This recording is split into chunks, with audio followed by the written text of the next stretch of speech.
how old were you in relation to the memory stuff when you started having the panic attacks, or were they, or did they precede the memory path?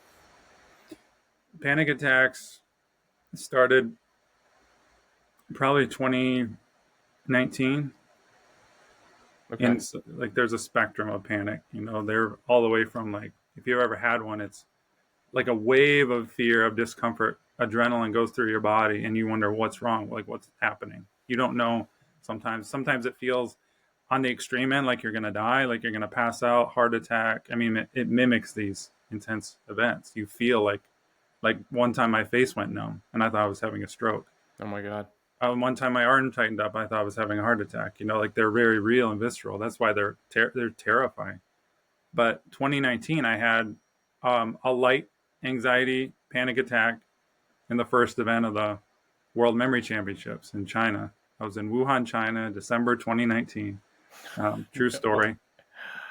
Sitting in the first event of a 3-day event, 3 days of 10 events.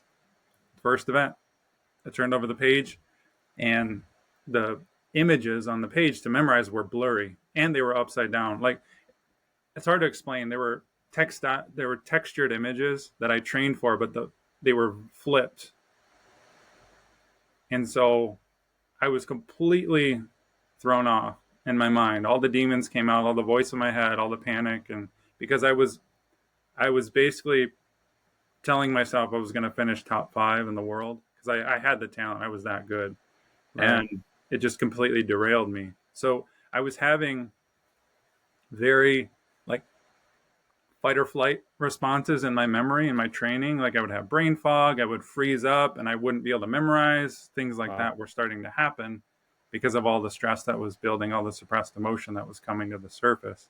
Hmm. So that's when I started really noticing the impairments it had on me. Well, if you can explain what was it about? Like, was it an image that you had, like you were aware what the image should be, and someone printed it out wrong, or what? I'm wondering what that trigger was. I mean, the trigger was I was highly controlling of what I wanted to happen. I had a score in my mind, I had a result in my mind. And just to flip that page over and for it to be completely not what I expected, Right. just Shattered. completely shattered me. And so, in a normal response, if I'm not triggered by that, I would adjust. I would say, okay, everyone here is like, has the same blurry-ish flipped images, and just do the best you can. But I couldn't Right. do that because I was so anchored and attached to needing that outcome. Right. And that's That not a great experience to roll into a pandemic with. I mean, the pandemic hadn't happened yet, but yeah, it was the start of, yeah. Yeah, a few months later, while you're probably still recovering from that 400, million viewers situation. And so, how long was it until you started diving into how to use your mind and, I guess, discipline to try to undo these panic attacks?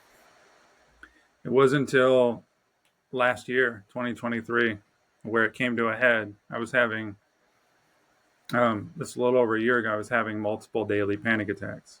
Like, it Oh my got God. that bad. And I hit rock bottom in my mind, and I didn't know what to do. At that point, it's a good thing because you have to go a different route. You were forced. It's like, imagine someone having a heart attack.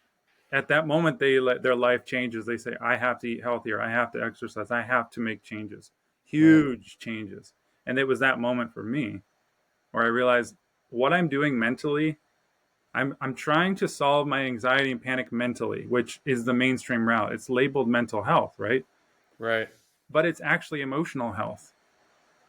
And so when I learned that it was emotional health, I was able to resolve it within a few months. Whereas, 20 plus years before, I was like battling it mentally. Supplements, meditations, hypnosis, like all the, medication, all the mental route. Right.